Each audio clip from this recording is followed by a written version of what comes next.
João capítulo de número 19. Brigadão. A partir do versículo 24 em diante. Glória a Deus. Evangelho de Jesus, segundo escreveu João, capítulo 19, versículos 24 em diante.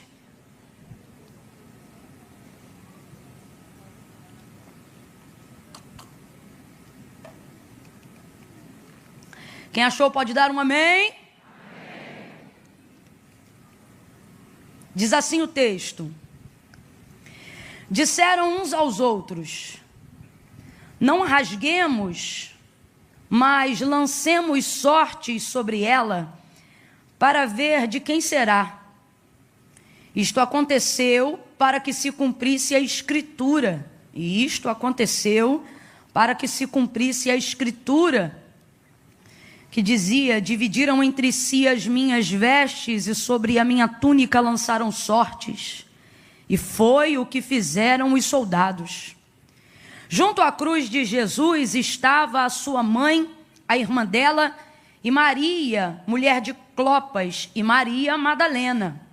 Vendo Jesus ali a sua mãe, e que o discípulo a quem ele amava estava presente, disse à sua mãe: mulher, eis aí o teu filho. Depois disse ao discípulo: eis aí a tua mãe. E desde essa hora em diante o discípulo a recebeu em sua casa. Mais tarde, sabendo Jesus que tudo estava consumado, e para que a Escritura se cumprisse, perceba, e para que a Escritura se cumprisse, disse: tenho sede. E estava ali um vaso cheio de vinagre, e embeberam de vinagre uma esponja, colocaram-na numa vara de ísopo e chegaram-na à sua boca. Quando Jesus recebeu o vinagre, disse: está consumado. E inclinando a cabeça, entregou o Espírito. Como era o dia da preparação, os judeus, para que os corpos não ficassem na cruz durante o sábado, porque esse sábado era um grande dia, rogaram a Pilatos que lhe quebrassem as pernas e fossem tirados os crucificados.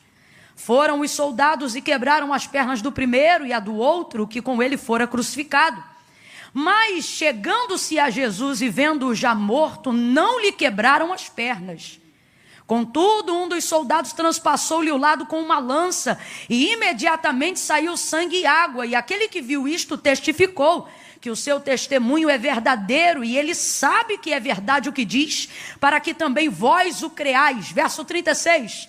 E estas coisas aconteceram para que se cumprisse a Escritura que dizia: nenhum dos seus ossos será quebrado. E você diga amém por essa palavra. Glória a Deus. Oh, aleluia. Põe a mão sobre o seu coração, deixe sua Bíblia aberta sobre o seu colo. Oh, aleluia.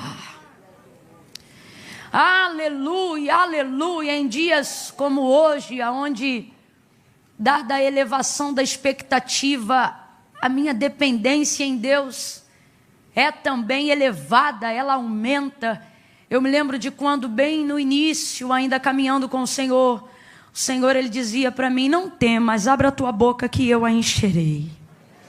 E em dias como hoje eu me lembro destas palavras, e isso me dá força, me anima a fé.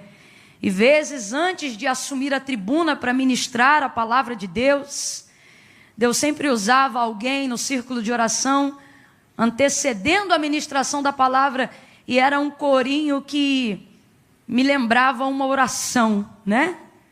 É uma oração cantada, na verdade.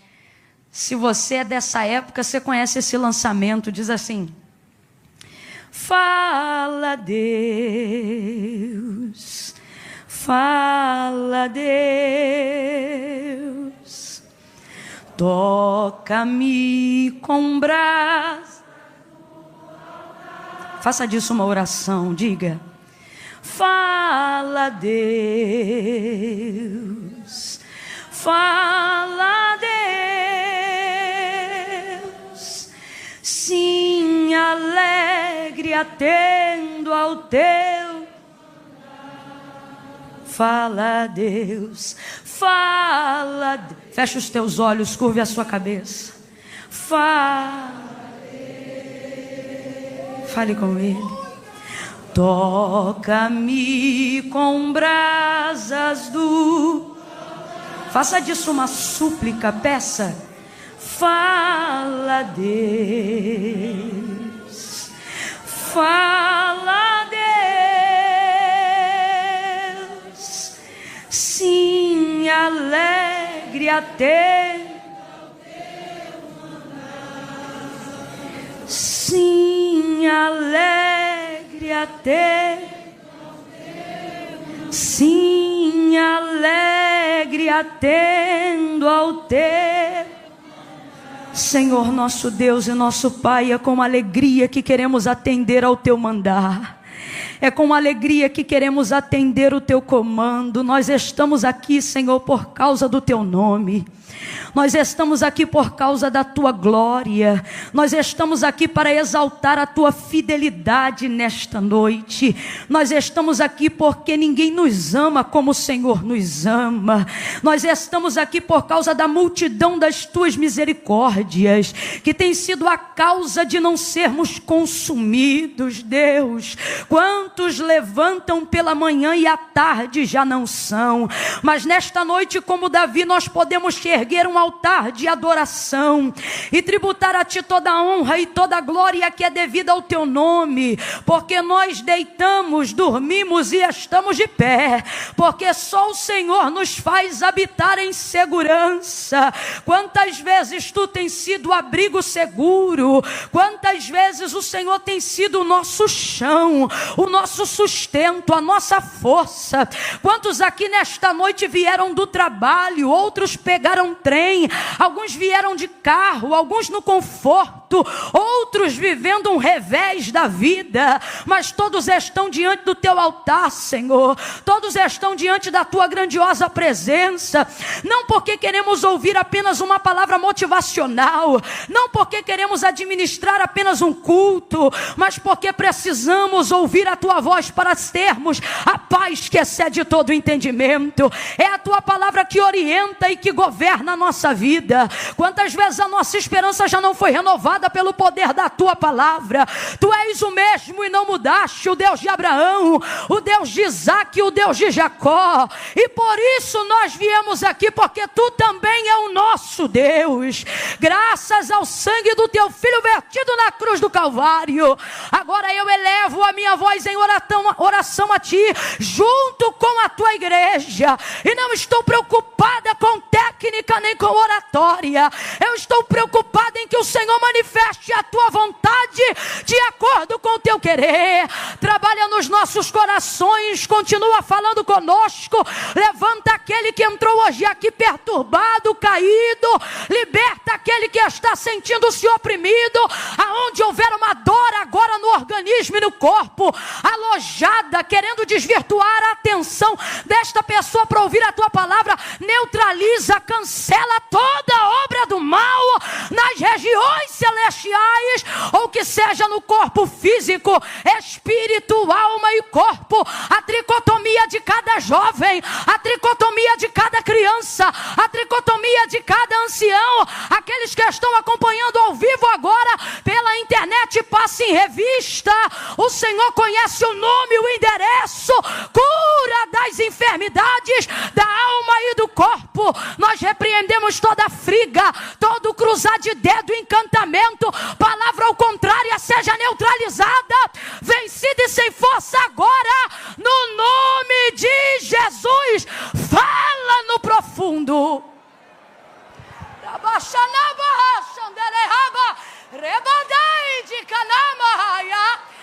Fala no profundo, no oculto e no escondido, e alinha-nos ao centro da tua vontade e o teu querer.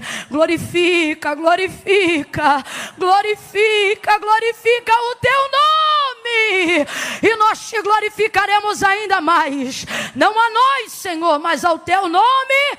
Glória, sem cessar. Nós oramos e te pedimos, fala, que os teus servos ouvem, em nome de Jesus. Quem concorda, diga oh, amém, aleluia, oh, aleluia, Aleluia, aleluia.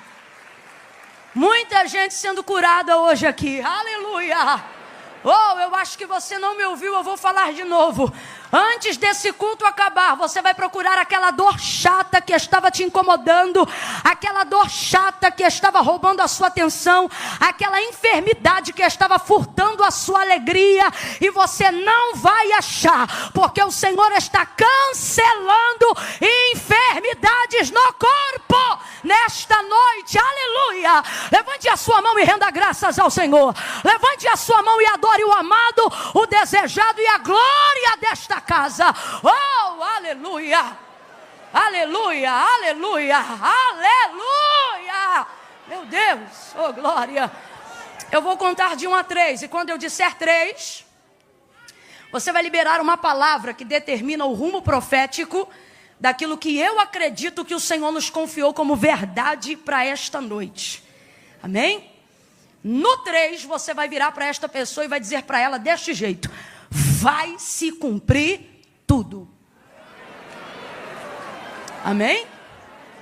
Quando eu disser 3, você libera a palavra.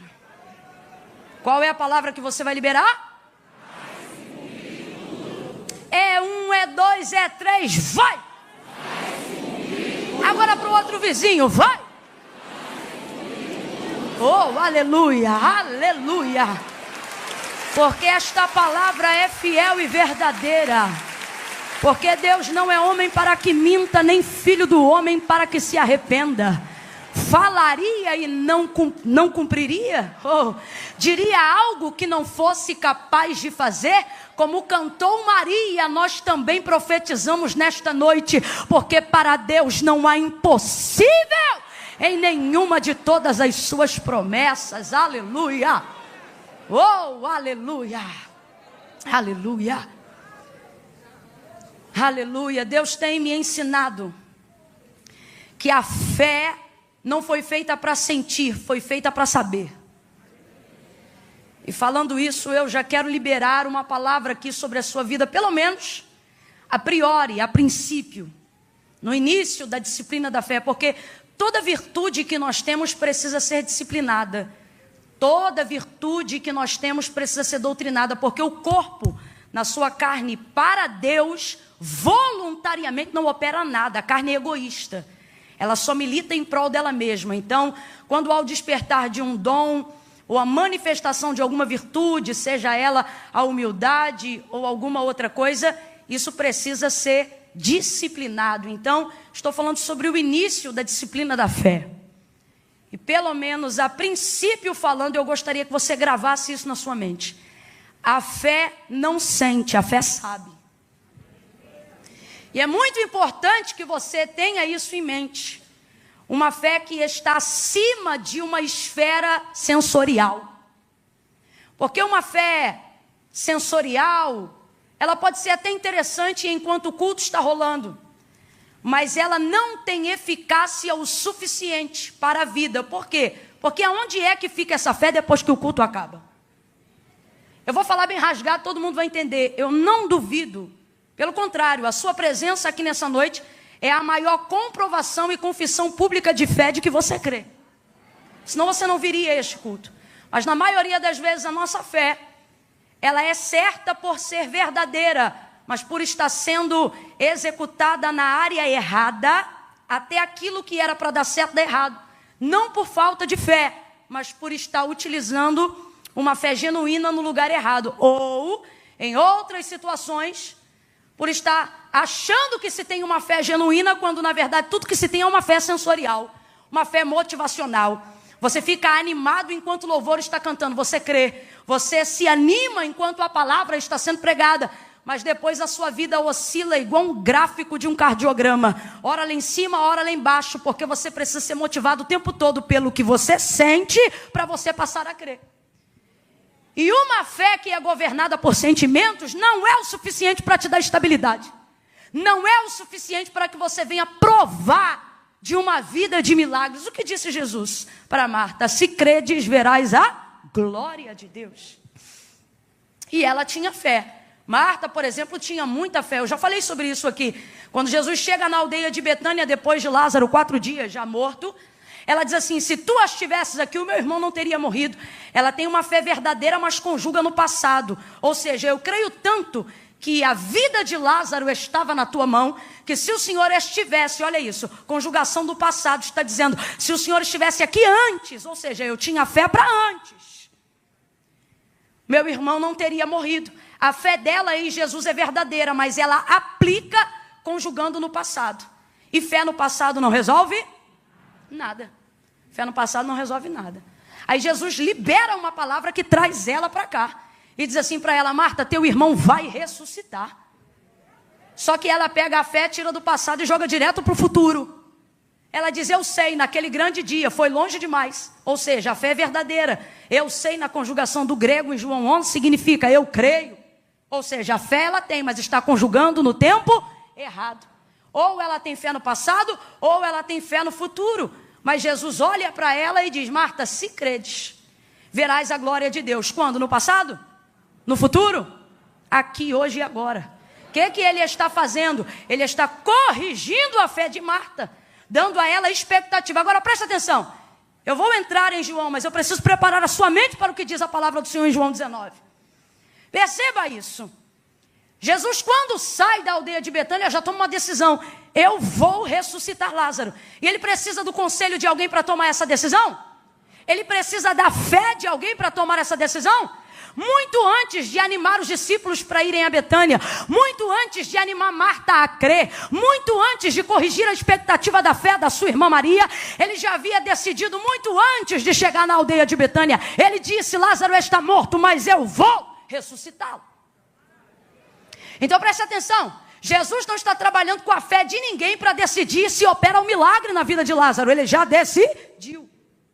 Mesmo assim, ele vai animando a fé de todo mundo, para que as pessoas possam caminhar até a realização desse milagre com ele. E é exatamente a mesma coisa que ele tem feito conosco. Preste atenção.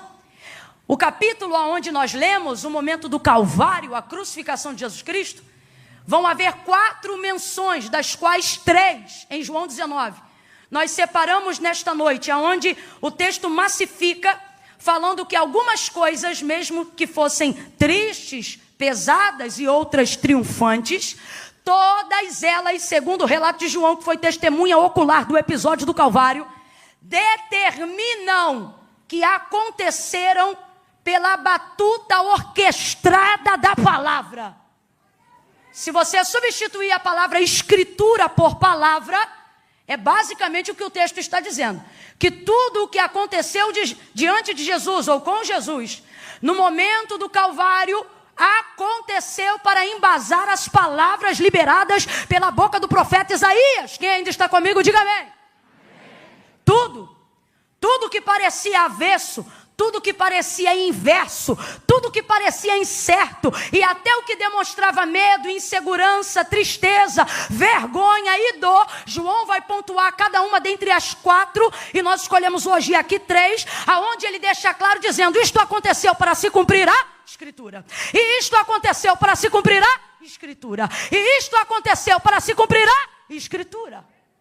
Veja como a palavra de Deus é quem vai determinar tudo aquilo que vai acontecer na vida do próprio verbo vivo feito em carne. O que eu estou querendo dizer com isso e o que isso tem a ver com fé, você vai entender agora. A maioria de nós que estamos aqui, sem dúvida nenhuma, temos fé. Complete aí para mim: nós temos fé. Nós temos fé. Mas não pode ser uma fé sensorial, uma fé que só sente. A fé verdadeira não está baseada no sentir, está baseada no saber. Porque se eu tomo decisões, ou se eu interpreto as circunstâncias que se movem ao redor de mim na minha vida, baseado somente naquilo que eu sinto, hoje eu creio, amanhã eu não creio. Hoje eu tenho força, amanhã eu não tenho força. Se está tudo bem, eu fico legal. Se de repente a porta se fecha, eu me entristeço. Porque eu estou deixando os meus sentimentos governarem a minha vida. Aonde nascem os sentimentos? Na alma. E a fé está ali? Não, a fé é motivada pelo Espírito. As rédeas da minha vida precisam estar nas mãos do Espírito. Então, quando o Espírito se manifesta, querendo demonstrar qualquer coisa que é contrário à palavra. Se eu tenho de Deus palavra, consequentemente também terei fé. E darei ao Espírito autonomia para, sujeitando a alma, ele dizendo, segura ela aí. Por quê? Porque não é baseado no que eu sinto, é baseado no que eu sei. Vai ouvindo aí. Então tudo que é seguro, tudo que é estável, tudo que existe e que há, não está baseado prioritariamente na fé, está baseado prioritariamente na palavra. Camila, então o que você está dizendo, que não precisa ter fé? Não, eu só estou dizendo que uma fé que não é baseada na palavra não se sustenta. Ela só dura um culto, ela só dura um louvor, ela só dura uma oração, ela só dura uma noite, ela só dura um período de campanha. E o Senhor te chamou para viver uma vida abundante que vai te conduzir à eternidade. Então você não pode ter uma vida onde as suas decisões e o governo das suas decisões esteja na mão dos seus sentimentos. E o que é que está acontecendo hoje? A maioria das pessoas estão conduzindo a sua crença em Deus baseado naquilo que elas sentem. Por quê? Porque não tem conteúdo acerca daquilo que Deus falou sobre elas. E Camila, e daí? E daí que você vai ver em João 19 nesta noite. O tamanho da importância é uma questão de sobrevivência para aquele que diz crer em Deus. Ter consciência do que a palavra de Deus diz acerca e ao meu respeito e ao seu respeito. Deus não tem compromisso com cor. Deus não tem compromisso com cabelo. Deus não tem compromisso com conta bancária. Deus não tem compromisso com estilo, com estirpe, com shape. Deus não tem compromisso com conta corrente. Deus não tem compromisso com a não. Deus tem compromisso com a palavra. Ele corresponde à palavra. Deus não corresponde a sentimentalismo. Eu não estou dizendo que Deus não é sensível. A manifestação de Jesus Cristo na terra é a maior prova da sensibilidade de Deus para com a humanidade. Agora, o que é ser sentimentalista? É se tornar refém de um sentimento e dar para ele o governo das minhas decisões. Você acha que vai convencer Deus acerca das coisas que você precisa, dizendo para Ele apenas o quanto você está magoado? Você precisa reagir e se comportar diante de Deus, respaldando diante dEle a palavra. Por quê? Porque Deus não corresponde a rostinho bonito, nem carismático. O caminho é igual para todos. Disse Jesus, se vós estiverdes em mim e as minhas palavras estiverdes em vós, pedireis o que quiserdes no meu nome. Ele disse, eu vou pensar. Ele disse, eu vou estudar o caso? Não. Se vós estiverdes em mim e as minhas palavras estiverdes em vós, pedireis o que quiserdes no meu nome. Isto vos será feito. O quê? O que você está pedindo? O alvo da sua súplica, a área de atendimento da sua necessidade. Mas é mais fácil falar do que eu sinto do que falar do que eu sei. Por quê? Porque eu não leio a Bíblia. Porque eu baseio a minha fé em cima do que os outros falam e não em cima do que a Bíblia diz.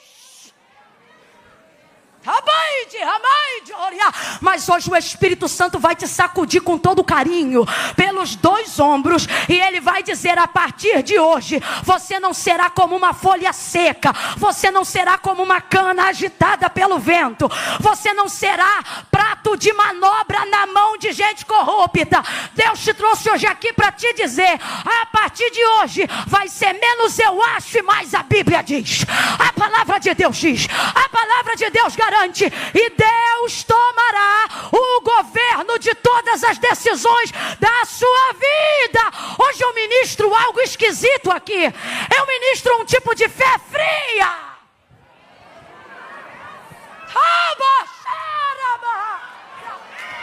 Um tipo de fé fria. A fé da sunamita, por exemplo. A fé de uma mulher que acabou de perder um filho. Único filho. Cumprimento de promessa, predito pela boca de Eliseu, morreu. O texto diz, meio-dia, menino no colo, morreu. Complete aí, por favor, 2 Reis 4, o menino morreu. Aí o que o texto diz sobre isso? Que ela pega o menino, irmão, que é isso? Filho único.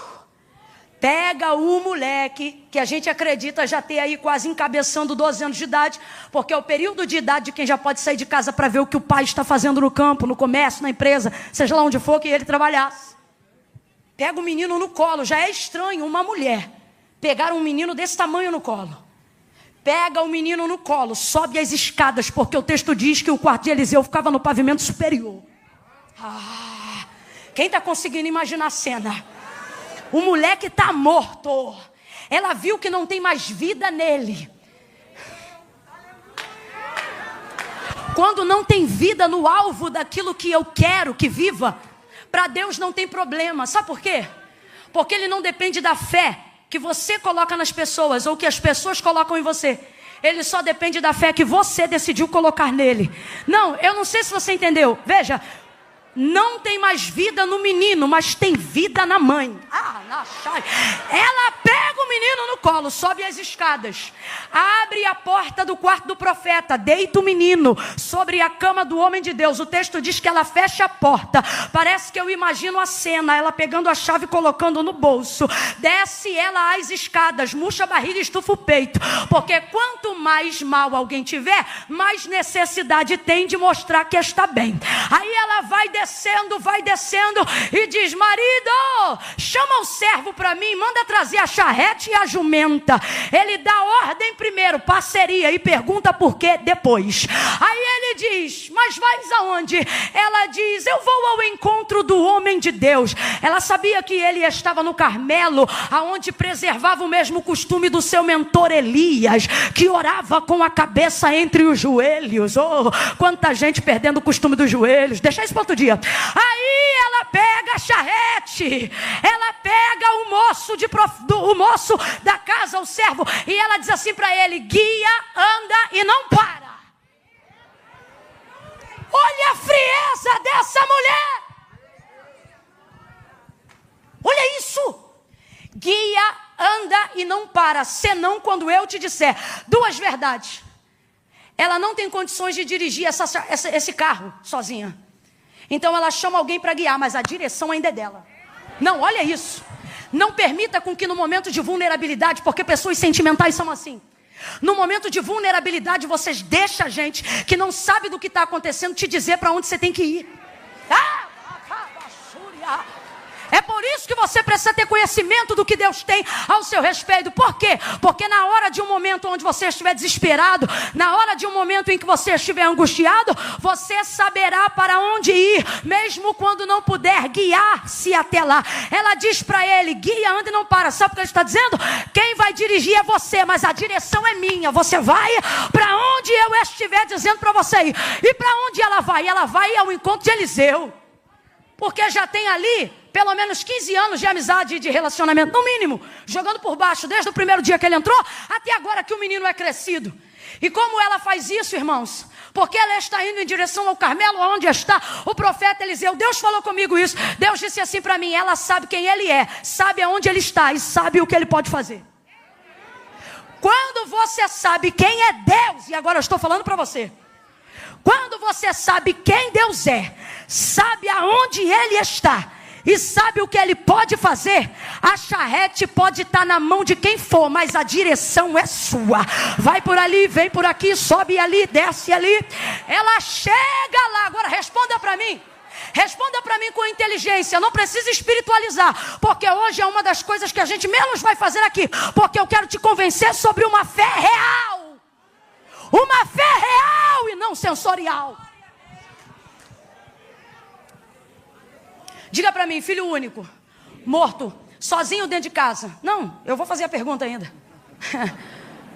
Filho único, morto, sozinho dentro de casa. Pegou sozinho, trancou sozinho, chamou sozinho, está indo sozinho.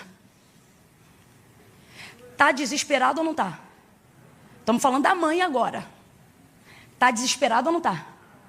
Está angustiado ou não está? A alma está de cabeça para baixo ou não está? A mente está fervilhando mais do que panela de pressão, sim ou não? Vamos lá, gente, é mãe, sim ou não? Sim. Qualquer mãe, na condição dela, poderia sair gritando, desesperada: ai, meu filho! Se fosse no Rio de Janeiro, ela iria para a rua e dizia: chama SAMU! mão no cabelo, se ela quisesse rasgar as vestes e trazer terra sobre a cabeça, nós a compreenderíamos. Ninguém criticaria ela é mãe. E perdeu o seu filho. Mas olha o que ela faz. O desespero está lá dentro. A angústia está lá dentro. O medo está lá dentro. O temor está lá dentro. O receio está lá dentro. Mas ela coloca tudo na mão do Espírito e diz: segura a alma que eu vou atrás do profeta. Só para você entender. Ela não faz escândalo, ela não arma barraco gospel. Ela chega para o profeta e diz: vive a tua alma, que eu não vou te deixar. Enquanto você não sair daqui comigo, para quê? Para resolver esse problema. Ela faz o profeta ir lá, e é a primeira vez em toda a carreira de Eliseu que ele não sabe o que fazer. A primeira vez. Porque aqui é amizade, não é Deus mandando. Aqui é Deus dando a Eliseu noção de responsabilidade de quem criou uma aliança. Porque a sunamita veio para humanizar Eliseu. Mas escute aí, ele vai para a casa dela, chega lá, anda de um lado para o outro. Parece que Deus dá uma direção para ele, deita em cima do menino enquanto o corpo ainda está quente. Você vê, o corpo do morto está quente, mas ela está fria. Por quê? Porque se ela sabe quem ele é, sabe aonde ele está e sabe o que ele pode fazer, ela não permite nenhuma sensação, nenhum sentimento, nenhuma atitude fora do controle e do plano daquilo que ainda pode ser feito, destruir aquilo que ela acredita que ainda pode acontecer. Então responda para mim, essa mulher tem fé ou não tem? Tem fé ou não tem? Mas não está pulando, não está dando glória a Deus, não está rodando, não está falando em língua, mas tem fé ou não tem? E a Bíblia diz que essa é a vitória que vence o mundo, a nossa fé. Ela tem fé em quê? No conhecimento da construção do relacionamento que ela desenvolveu com Eliseu durante todos esses anos. Ela não sabe apenas o que ele é capaz de fazer, ela sabe quem ele é. Porque no dia que ela construiu um quarto junto ao muro da casa, o que ela disse ao marido? Marido, vamos construir um quarto junto ao muro da nossa casa, porque eu tenho visto que este homem que sempre passa por nós é um santo homem de Deus. Ela sabia quem ele era e sabia o que ele podia fazer.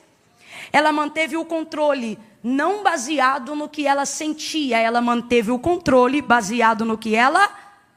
Abre a boca, baseado no que ela sabia. É esse tipo de fé que o autor da carta aos Hebreus fala.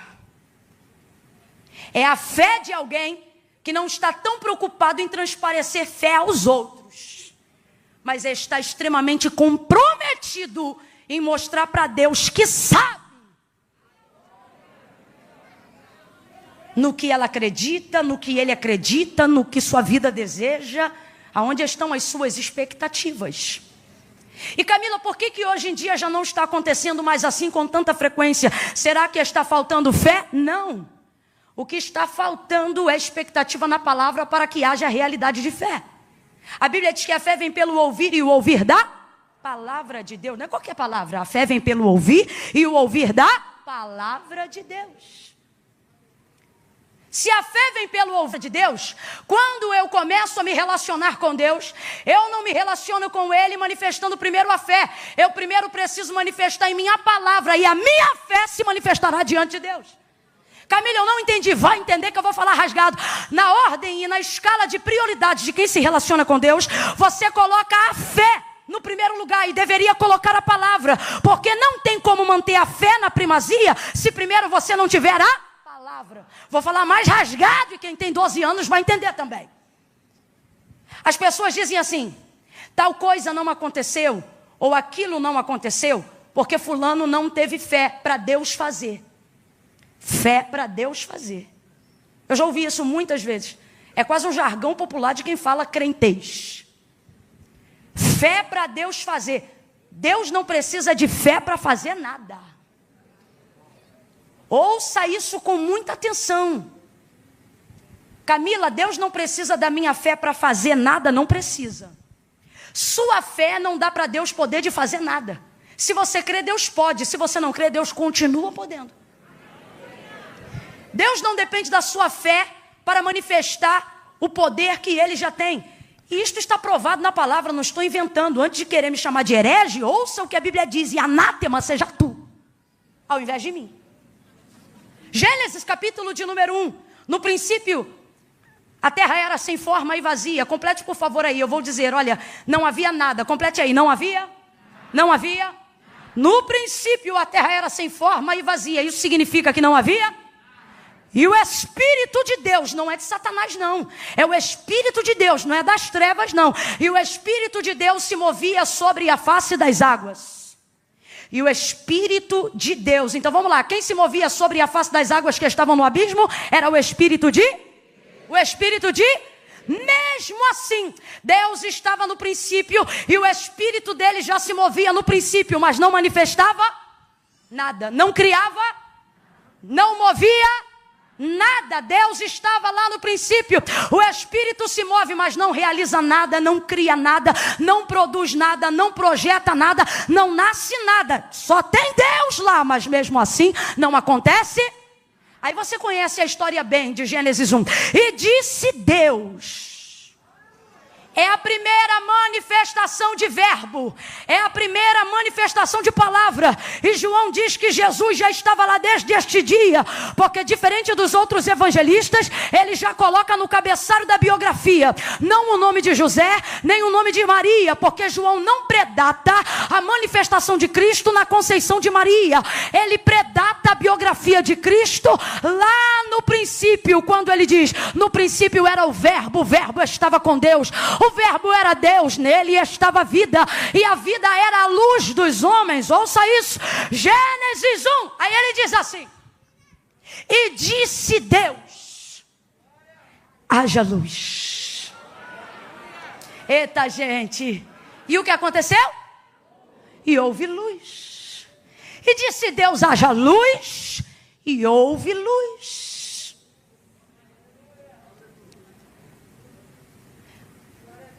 Quando Deus disse, haja luz, quem foi que disse? Amém. Tá ligado? Quando Deus disse, haja luz, qual anjo gritou? Eu creio. Preste atenção, tentando resumir para você entender. Não há manifestação de realidade de fé em Gênesis 1. O que há é manifestação de palavra. Ninguém disse eu creio, não há manifestação de fé em Gênesis 1. O que há é manifestação de palavra. Camila, o que você está dizendo? Que eu não preciso ter fé? Não. Estou dizendo que é necessário que todo aquele que se aproxima de Deus creia que Ele exista e que Ele é galardoador daqueles que o buscam. Mas quando isto vai se tornar uma realidade? Quando ao invés de colocar a fé no pináculo, eu colocar a palavra. Então preste atenção. Deus não depende da minha fé para fazer, porque o autor da carta aos Hebreus legitima a seguinte verdade, porque céus e terra, tudo que existe e tudo que há, não foi feito por prova aparente do que se vê, mas foram criados pelo poder da fé, foram criados pelo poder da sua palavra. Então não há em Deus moção de fé, para que Ele tenha poder para fazer o que quer fazer. Se você crê, Deus faz. Se você não crê, Deus continua fazendo. Só que só recebe a vida de quem crê. Porque Deus não precisa de fé para fazer. E por que ainda assim eu creio, Camila? Porque Deus não precisa de fé para fazer. Eu preciso de fé para receber aquilo que Deus já fez. Então eu creio. E no que eu creio, Camila? Eu preciso crer no que a Bíblia diz sobre mim.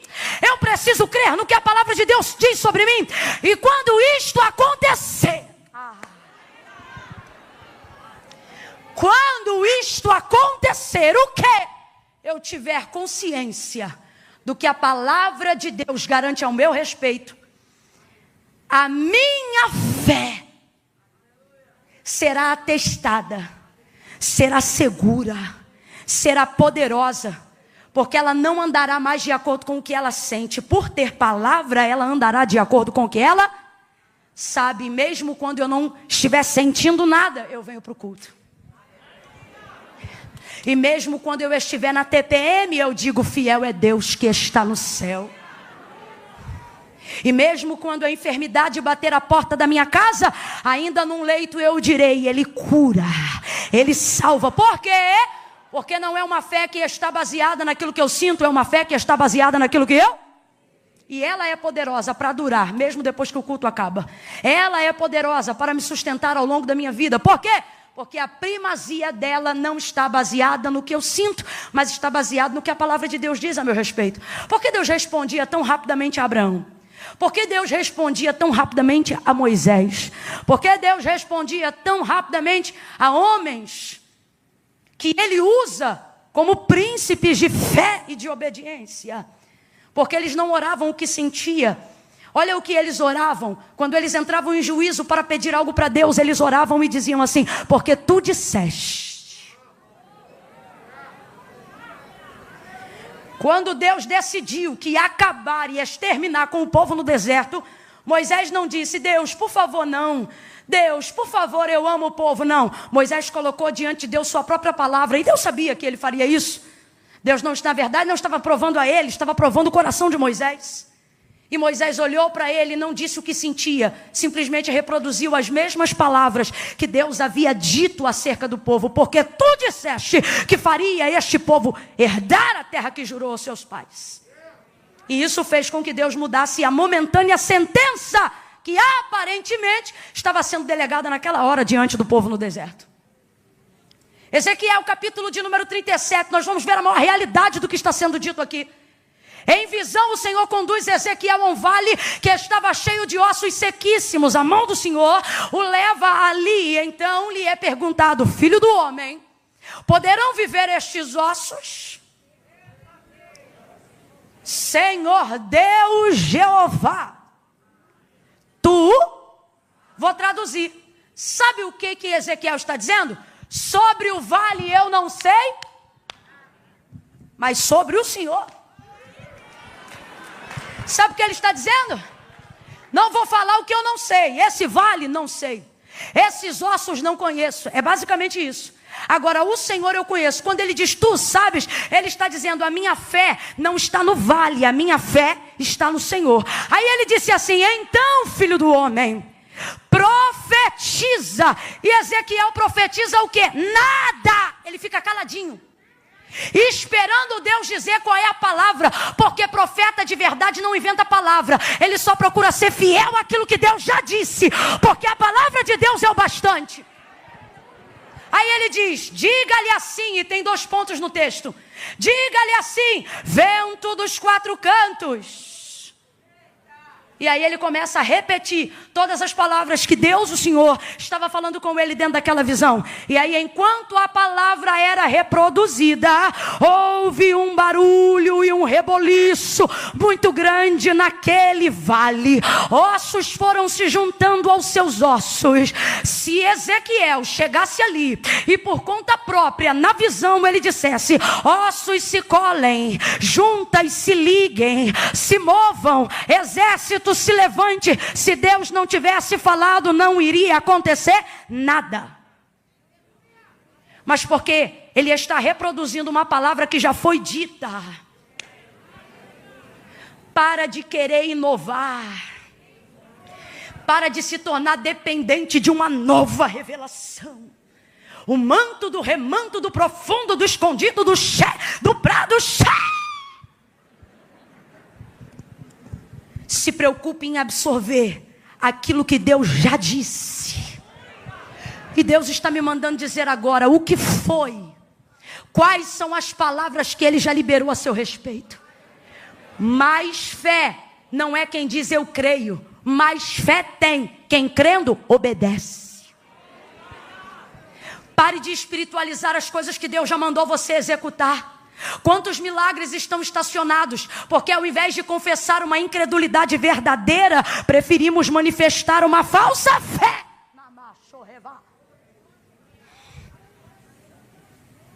Segunda Reis 4, a viúva: meu marido morreu, credor está na porta. Declara-me o que tens, disse Eliseu. Só tem uma botija de azeite. Entra no quarto, fecha a porta, e nos vasos que pediu todos emprestado, derrama o azeite da botija nos vasos. Ele disse derrama, palavra de ordem, verbo imperativo. Ele disse vai e derrama. Sabe o que ele está dizendo? Ele está dizendo, vai e faz. Ele não está dizendo creia, ele já está trabalhando com a fé que acredita que ela tem. Por isso ele não diz entre e ora, ele disse entra e faz. Ah não, vou falar isso aqui. Aí a gente entra no quarto, tá com a palavra, tá com a palavra. A palavra do profeta é, entra e derrama. A gente segura a botija. Quando vê a quantidade de azeite que tem na botija e a quantidade de vasos que está esperando para ser cheio, a gente fecha o olhinho. Senhor meu Deus e meu Pai, eu estou aqui na tua presença e te apresento esta botija. Leva a mão, não vou falar rasgado. Você está espiritualizando o que Deus já mandou você fazer. Sabe por que teve milagre? Porque ela foi lá e derramou. E se você ler direitinho, em casa lê, não acredita, lê. E se crê, lê de novo. O azeite não foi multiplicado dentro da botija. E também não foi multiplicado dentro do vaso. O azeite foi multiplicado no fio do azeite enquanto ela derramava. Camila, eu ainda não entendi. Agora veja bem, se ela chega e começa a orar, pastor Dilton, enche a minha botija, transborda a minha botija, Deus não ia fazer? Porque a palavra não era entra e ora, a palavra era entra e derrama, faz. Aí Deus já falou, eu coloquei na tua vida unção para curar. Quando vem aquela onda no culto de avivamento, Deus diz que está curando, você sente um monte de coisa. E de vez em lá e chapar a mão em quem Deus mandou você chapar. Aí você fica assim, Deus me dá unção, Deus me dá unção. Deus diz, unção eu não te dou mais, porque eu te dou unção desde o dia que você nasceu. Agora começa a pedir coragem, porque unção para curar você já tem. Mas você não faz, você não toca. Por que não? Porque você prefere espiritualizar. Deus trabalha numa incredulidade sincera, mas não suporta uma fé falsa. Voltou na mesma casa que os discípulos o tinham visto, mas Tomé não cria. Se eu não colocar o dedo nos cravos, não creio. Ah é? Jesus volta na casa de novo. Comeu lá? Não. Bebeu lá? Não. Dormiu lá? Não. Falou mais alguma coisa aos outros 11 ou aos 10, perdão? Também não. Voltou lá só por causa de quem? Tomé, porque disse, não creio. Aí Tomé está lá dentro da casa, aparece Jesus, esperando ele. Ele toma um susto. Senhor! Senhor não, vem aqui. Bota a mão aqui. É porque sou eu que estou falando. Claro que Jesus não falou assim. Estou parafraseando. Senhor, eu creio. Eu creio não. Vem aqui, mete a mão aqui. Veja a lança que perfurou. Enfia o dedo no cravo aqui, ó. E aí, agora você crê, Tomé? Agora eu creio. Mas bem-aventurados que não viram, mas creram. Escute isso. Camila, Deus corresponde à incredulidade? Se ela for sincera, ele não corresponde, mas trabalha. Ele vai lá e lapida. É melhor alguém que chega no culto e diz, Senhor, eu vim hoje porque eu quero crer, mas a minha fé precisa ser aperfeiçoada. Eu não estou bem não. Eu estou espiritualizando para não dar de frente com a verdade, que é qual? Que eu sou um crente meia tigela. Eu estou espiritualizando porque a real é que eu não tenho coragem de fazer nada do que o Senhor me orientou a fazer. Se a incredulidade for sincera, haverá chance. Mas se a fé for falsa, pode vir 7, 14, 21. Não vai acontecer. Estou sendo sincera. Agora, vou lá, estou sentindo de ir não, mas eu vou lá porque eu sei. Por isso Paulo não disse, ofereça um culto espiritual para Deus.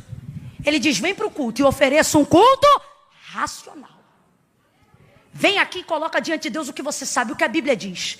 Camila, isso é afronta? Não. É entrar em juízo com Deus, é anunciar a sua palavra, é dizer, Deus, eu estou aqui porque a tua palavra diz assim, a tua palavra diz assado, e a tua palavra diz isto, e a tua palavra diz aquilo, e por isso eu vim. Fechando em João 19, porque eu pareço doida, mas não sou. Verso 24. Quando os soldados rasgam as vestes e lançam sorte sobre a túnica, João termina o verso 24 dizendo assim, quem fizeram isso foram os soldados. Olha o que acontece na vida de alguém que é norteado pela palavra. Olha o que a fé de alguém que é embasada na palavra faz com tal pessoa. Foram os soldados que fizeram isto. Isto o quê? Rasgaram, tiraram, desnudaram. É momento de vergonha ou não é? Vamos lá, gente. É vitupério ou não é? É vergonhoso e constrangedor, sim ou não? Vem, igreja, sim ou não? Sim. Só que João diz assim, mas isto aconteceu para que se cumprisse a Escritura. Vamos substituir pela palavra. Para que se cumprisse a...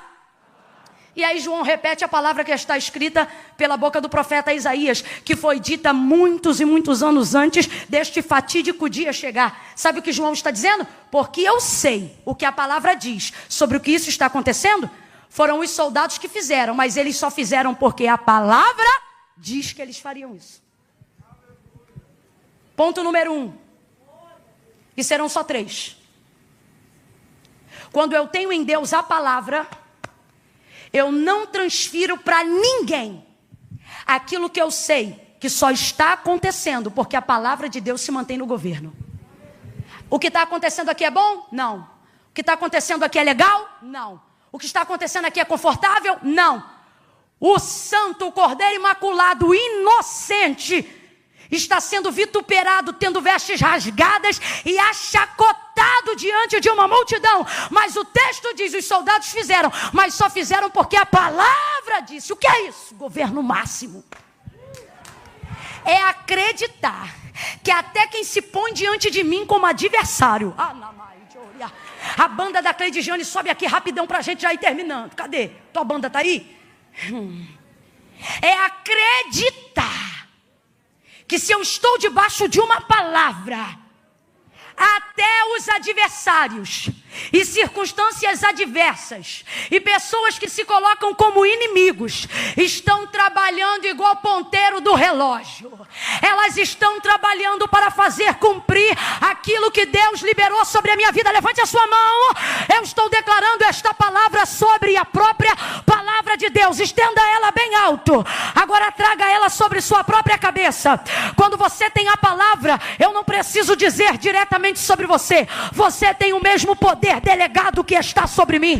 Traga a sua mão sobre a sua cabeça. Se tu tens fé para isso, vem. Se não tens, vem na minha fé que eu vim crente. Pegue essa mão, faz assim agora. Atmosfera circular, governo e totalidade. Diga comigo, diga eu estou debaixo de uma palavra. Faz isso sem encostar no teu irmão e diga, você está debaixo de uma palavra. Sua casa está debaixo de uma palavra. Teu casamento está debaixo de uma palavra. Os teus filhos estão debaixo de uma palavra. Tua vida espiritual está debaixo de uma palavra. Deus tem palavra para a tua alma. Deus tem palavra para o teu corpo. Deus tem palavra para as tuas emoções. Deus tem palavra para o teu espírito. Ouça, Ele tem palavra para os teus negócios. Ele tem palavra para a tua vida espiritual. Ele te trouxe hoje aqui e Ele está dizendo, não ande a ermo, ande direcionado. Você está debaixo de uma palavra. E por isso vai se cumprir tudo.